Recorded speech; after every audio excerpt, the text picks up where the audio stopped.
The glass glittered like frost across my living room, but it was midsummer, and the air tasted like bleach and stale beer.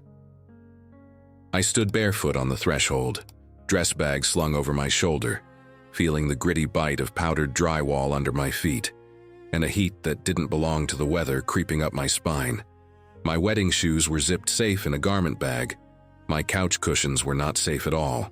They were knifed open like someone had gotten bored during a bad movie and decided to see what my life looked like on the inside. I said 3 words that were not vows. Then I whispered a promise to the empty room, to the sour smell and the toppled lamp and the coffee table with its legs snapped like a broken wrist. I promised nothing soft. I promised the kind of justice that doesn't use a gavel, the kind that looks you in the eyes and does not blink. It had been a long road to that room.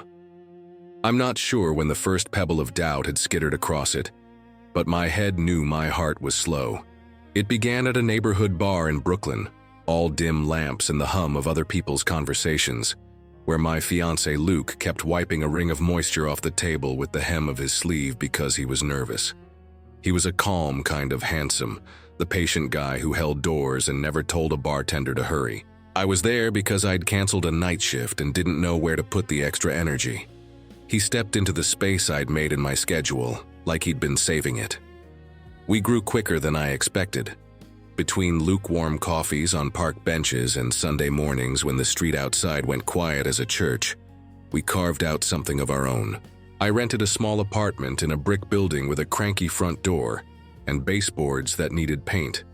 But there was a window that caught the sunset's dead center and a landlord who lived 2 floors down and shouted at the pigeons by name. I stretched my budget for the deposit and spent weekends sanding flaking paint, my hair smelling like citrus cleaner, my fingertips nicked and smudged.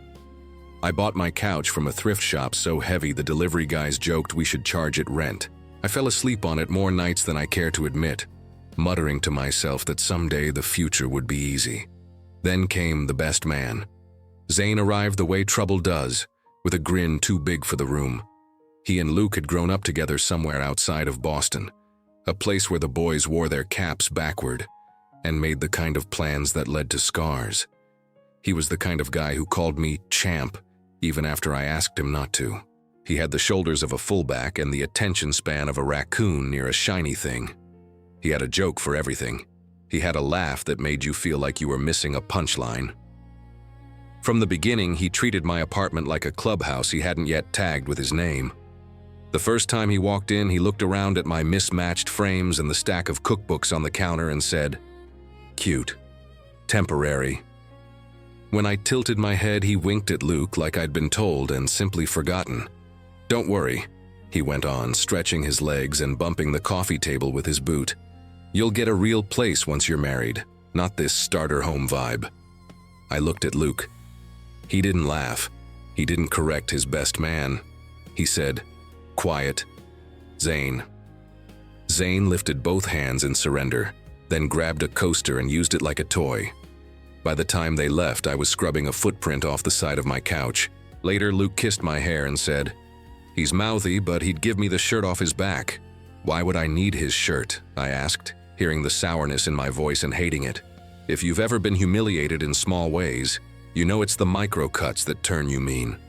Zane joked with vendors on calls, telling the florist we probably just wanted fake stems since I liked cheap. When I switched his place card and seated him with Luke's cousins because his voice carried and made my Aunt Claire squint, he made a show of fetching a chair for himself at the head table and sat until I asked him to move.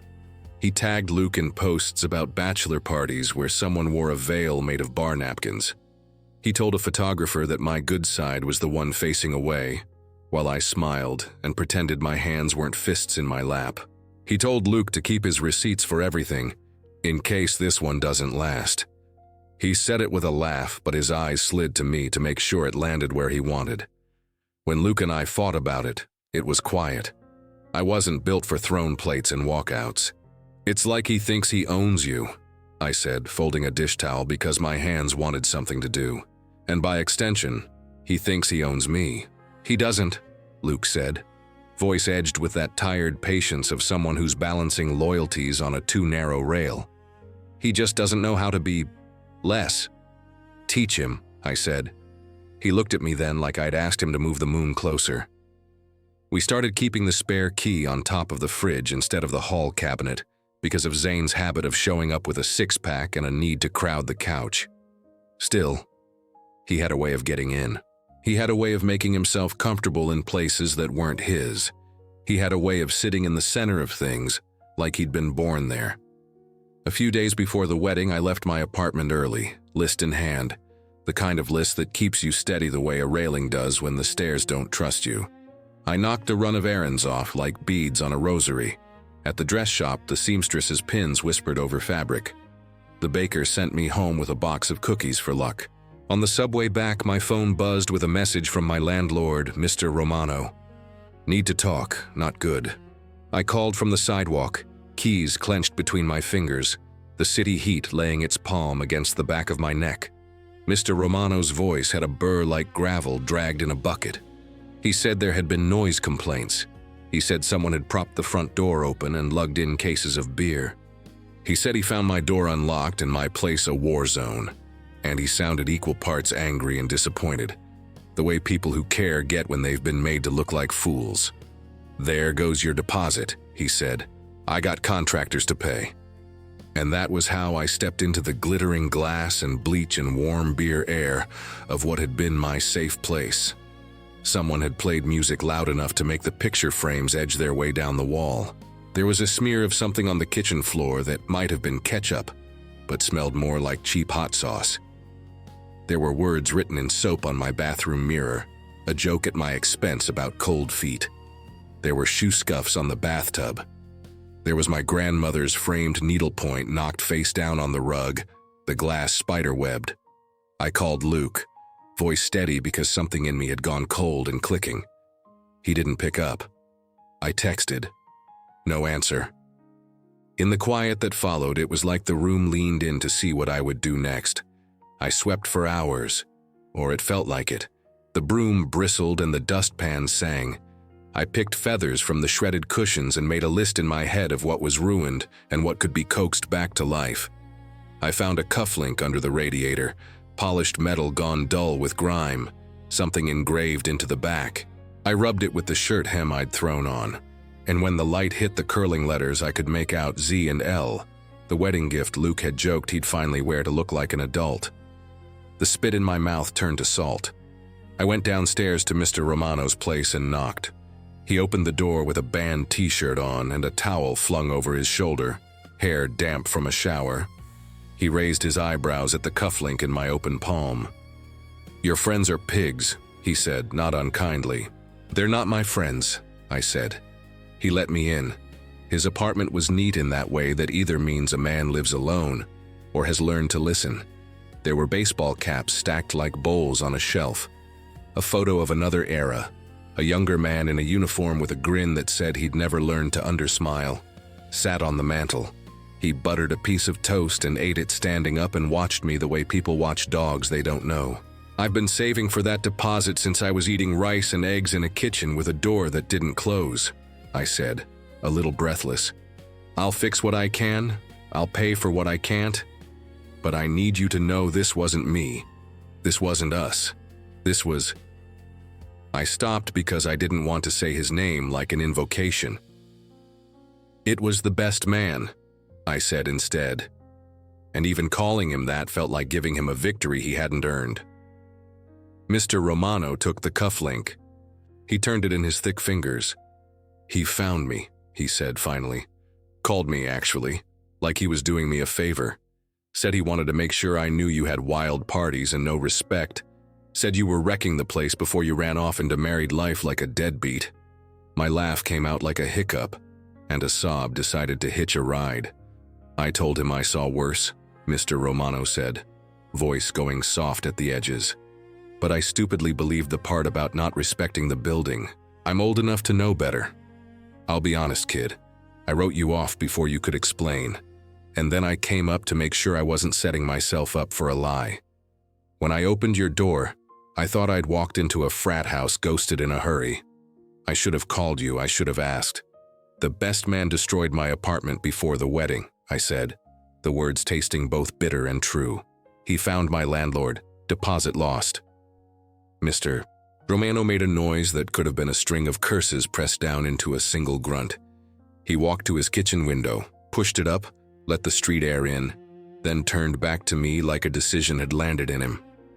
"I don't like being played," he said. "I like it less when it's on my own turf." "I don't either," I said. And we stood there breathing the heat and the sound of a bus braking somewhere. The old building's pipes ticking like bones settling. The thing about justice is you have to make room for it. You have to invite it in and set a place at your table. You have to plan for the moment it knocks.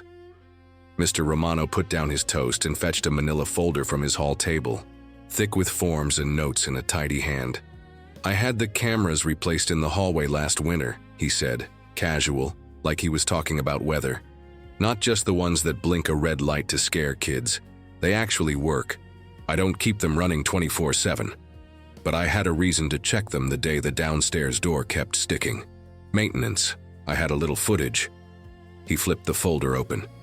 There, printed out, were snapshots from a bad angle, grainy black and white like an old song.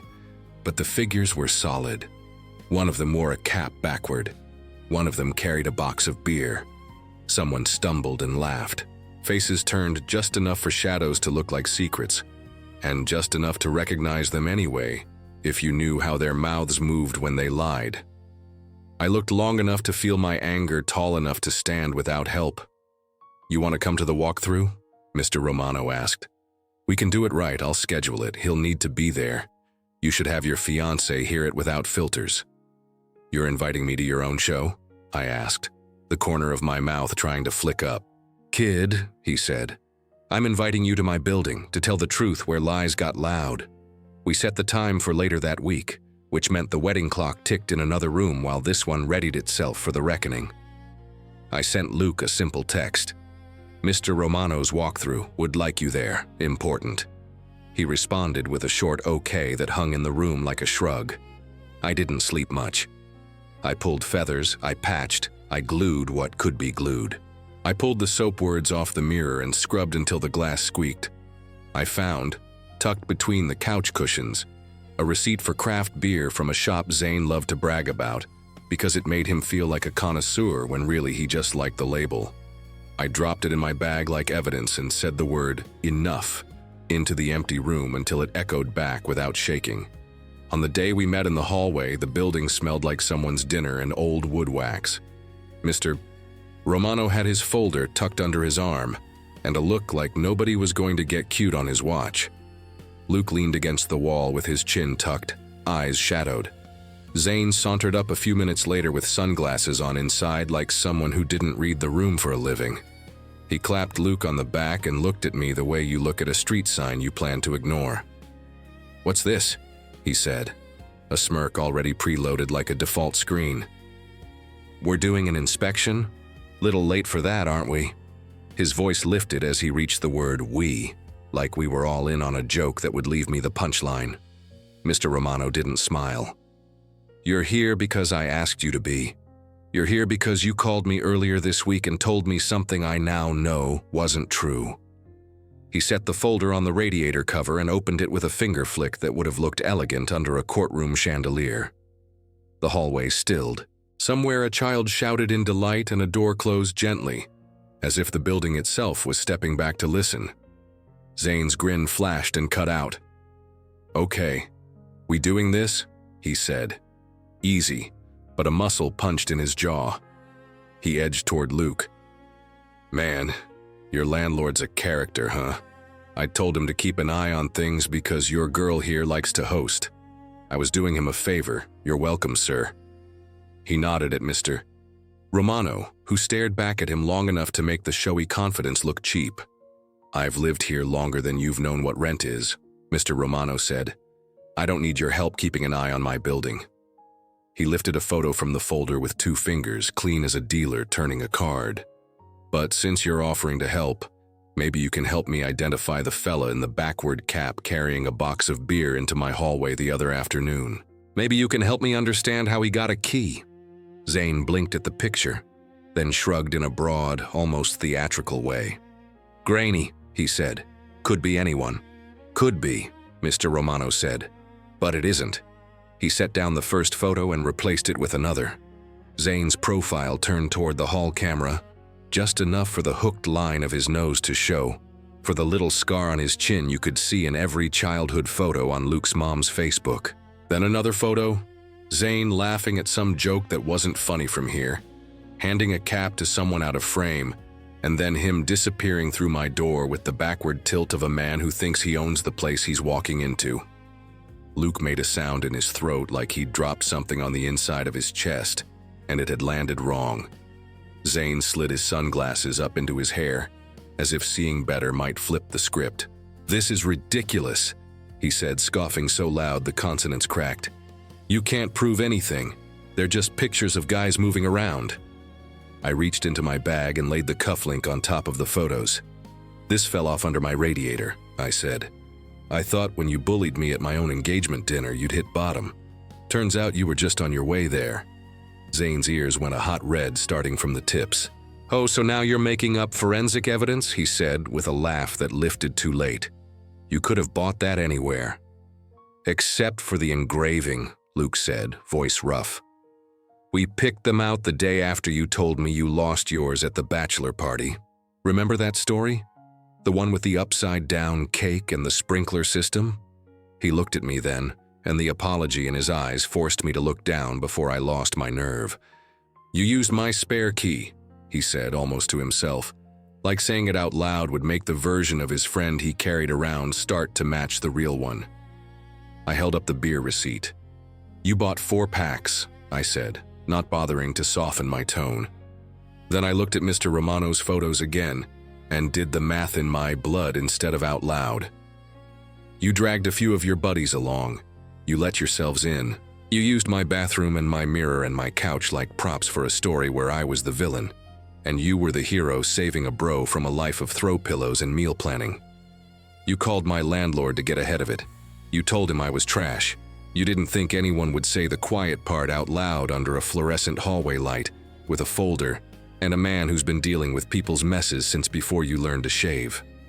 He put his hands out. Okay, let's not get dramatic," he said. The word dramatic like a needle dipped in something bitter. "It was a joke. Things got rowdy. I came by to make sure it was fine. It wasn't. I panicked. I thought if I called the landlord first, it would make it clear I wasn't involved." The silence that followed was not kind. Mr. Romano cleared his throat, and the sound was as final as a door latch. "You're going to fix what you broke," he said. "You're going to pay for what can't be fixed. You're going to apologize to this woman for stepping in her space with dirty boots and dirtier logic. And you're going to apologize to your friend here for thinking he'd prefer a lie with a laugh track to the truth told straight." Zane looked at Luke. For the first time since I'd met him, his face was empty of a joke. "Luke, man, tell him we can work this out. Tell him this doesn't have to be a whole thing. This has been a whole thing since you walked in with beer and a key," Luke said, voice low and steady in a way I hadn't heard in a while. "You almost took away our home before it even started." Zane sputtered. Then he did the thing that surprised me. He looked at me, and in those long seconds when you could hear a siren far off and the whir of a window fan, something in him collapsed. Not the swagger. Swagger doesn't collapse. It slithers away and plans a comeback. But something smaller and more human gave in. He rubbed his face with both hands and let them fall.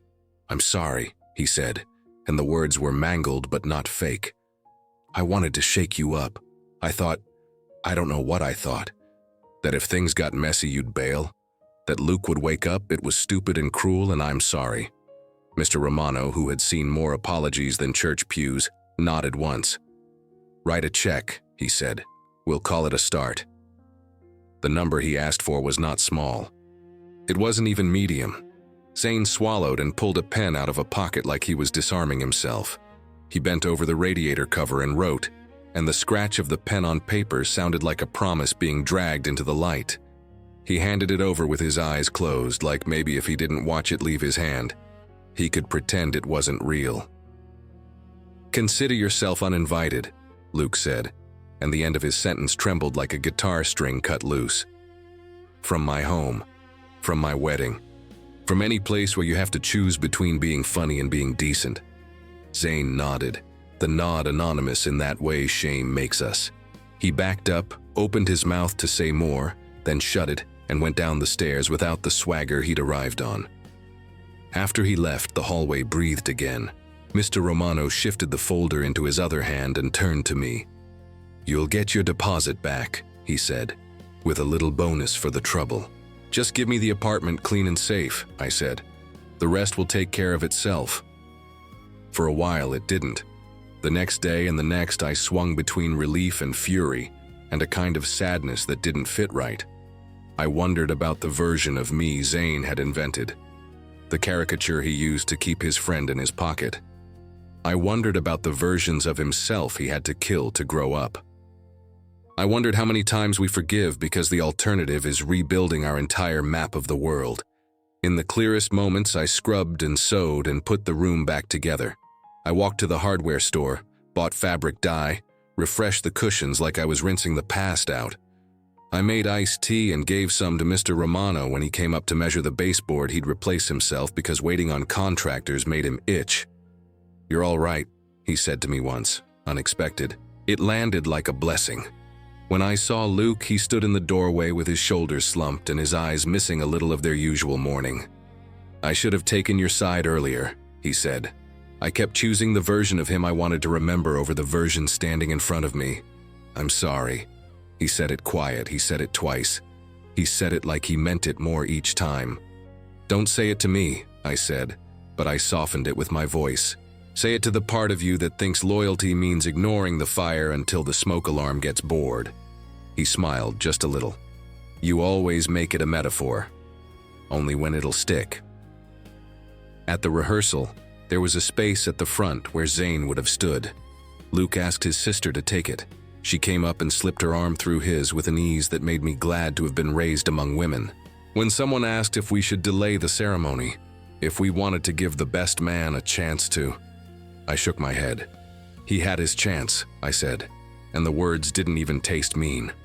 On the morning we married, the sky over the city did us a favor and stayed the sort of blue that makes white dresses look like they belong to the light. The apartment was cleaner than it had been since I moved in. Smelled like fresh paint and lemons and a little like bread, because I'd been stress baking and made too many rolls. Mr. Romano slid an envelope under my door that held a receipt and a note that read, in neat block letters, "Paid. Happy day, kid." He'd slipped in a small keychain shaped like a baseball, and if I didn't tear up holding it, I'm lying. At the venue, vows were said under a string of lights that made everyone look kinder. The florist did quiet miracles. The music hit the exact volume where you could dance without yelling. We stepped on toes and laughed and went outside for air and reminders. During the toast, Luke's sister spoke, and every person there did that thing where they hold their breath for the difficult. "To my brother," she said, "who finally learned that growing up means learning how to set fires where they belong, under a pot of water, warming up a life, and to his wife, who will never let him burn down the good to keep company with the familiar." People clapped the way friends do when they recognize something true and uncomfortable and beautiful. In the corner of my mind, I saw Zane writing that check, saw him wrestling with the new map. I didn't need a punishment beyond what he'd built for himself, but I was glad the landlord had gotten his apology and his money, in that order. A week later, there was a knock at my door. When I opened it, Mr. Romano stood there with a look like he'd been talked into doing something he wasn't sure about. Next to him, shifting on his feet, was Zane. He had a small, square package in his hands wrapped in brown paper and tied with twine like a child's drawing of a gift. "Got a minute?" "Mr. B," Romano asked. "I'm supervising." Zane looked at me and the air between us felt like it could crack or heal. "I wanted to say it without an audience," he said. "I'm sorry. I won't ask you to forget it. I will ask if you can tell me how to be better at not being an idiot." He held out the package. Inside was a set of coasters made from real marble, the heavy kind that don't slide when you set down a sweating glass. There was a note that said, in a hand that leaned too right, "For the table that didn't deserve the boots." I won't pardon you so you can go right back to being the guy who thinks boundaries are for other people, I said. But I hear you. I accept your apology. I hope you get a different kind of laugh. He nodded as if I'd given him an assignment instead of absolution. I will, he said, and I believed him enough for today. After they left, I set the coasters on the coffee table and ran my palm over the repaired leg. In the soft afternoon light, the living room looked like itself again, and the couch, stitched, dyed, resilient, looked better somehow, as if having been broken and mended made it take up space with new confidence. When Luke came home, he kicked off his shoes and sat with me. We passed a glass of iced tea back and forth, careful to use the new coasters, laughing when the condensation stuck for a second and then set the glass down with a satisfying little thunk. There are 100 ways to end a story like this. You can end with the comeuppance, with the check handed over and the door swinging shut behind a humbled man. You can end with the wedding, the kiss, the party that felt like hope with a rhythm. You can end with the moral, something you can stitch on a pillow or write in soap on a mirror if you're feeling grand. I'll end with this.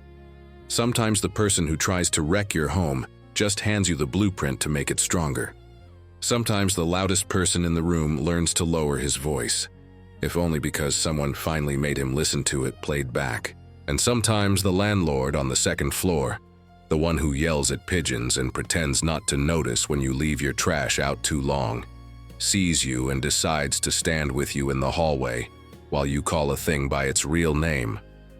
And when the worst of it is over, you sit on your fixed couch with the man who chose you out loud, and you forgive because it's lighter to carry that way. Not for his sake, for yours. For the room, for the rest of your life in it, for the way the sun moves morning across the walls and sets in that window dead center like a blessing you wouldn't know how to ask for if you hadn't first learned how to demand justice. The best man destroyed my apartment. In the end, he had to face the landlord and the truth. We all did. And what stood after wasn't just a repaired room or a returned deposit. It was a promise kept, the promise I made to myself at the doorway with glass crunching under my feet, that I wouldn't let someone else write the story where I took the blame and lost the place I'd built with my own 2 hands. Subscribe to the channel and share your thoughts about the story in the comments. See you in the next one.